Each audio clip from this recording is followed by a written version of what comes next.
Drama serial लाडली की अगली किस्त में हम देखेंगे कि नाज़ो को जब पता चलता है कि उमर की फैक्ट्री में आग लग गई है, तो उसको इस बात की फिक्र होने लगती है कि कहीं घर वाले उससे उसका घर लेकर गिरवी ना रखवा दें। वो ये सब कुछ सोचते हुए रोहान के घर वापस आने का फैसला करती है कि कम से कम वहां उससे कोई ये मुतालबा नहीं करेगा। वो इस खुशफहमी में रोहान के घर चली जाती है, जहां उसकी माँ भी होती है कि रोहान उसे रख लेगा, ये जाने बगैर कि रोहान उसकी हकीकत को अच्छी तरह जान चुका होता है।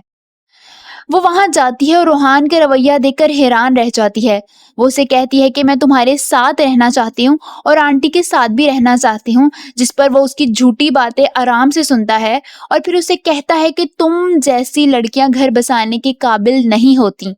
मैं तुम्हारी हकीकत अच्छी तरह जान चुका हूँ। तुम्हारी अब इस घर में कोई जगह नहीं। रोहान की माँ उसे रोकती है, मगर वो एक बात भी नहीं सुनता।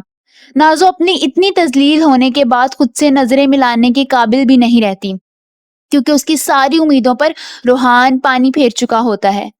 वो गुस्से की हालत में घर लौटती है, जहां वो देखती है कि उसकी माँ राहिम और आबरिश एक दूसरे से हंस हंस कर बातें कर रहे हैं। वो जो पहले ही गुस्से में होती है, उसका पारा और हाई हो जाता है। वो नहायत बदतमीजी से राहिम को कहती है कि तुम तो ससुराल वालों और अपनी बीवी के गुलाम बन गए हो। नाज़ो को इस बात की शदीद आग लगी होती है कि एक तो रोहान उससे अपना नहीं रहा और दूसरा राहिम भी आबरिश को तलाक नहीं दे रहा। इससे पहले कि राहिम उससे कुछ कहता, वो जल्दी से आबरिश के पास जाती है और सोफे से उसका हाथ पकड़ते हुए गुस्से से उठाती है और कहती है कि मैं तुम्हें छोड़ूंगी नहीं, बल्कि धक्के देकर इस घर से बाहर निकाल दूंगी। वो बुरी तरह आबरिश को धक्के देने लगती है। उसकी माँ उसे बहुत रोकती है कि ऐसा मत करो, मगर वो किसी की नहीं सुनती।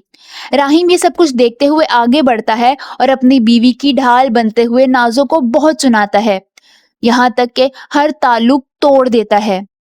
क्या होगा नाज़ो का अंजाम? रोहान के घर से तो वो बेघर हो ही चुकी है, अब क्या वो अपने घर से भी बेघर होकर दर दर की ठोकरें खाएगी? कमेंट में अपनी राय का इजहार जरूर कीजिए।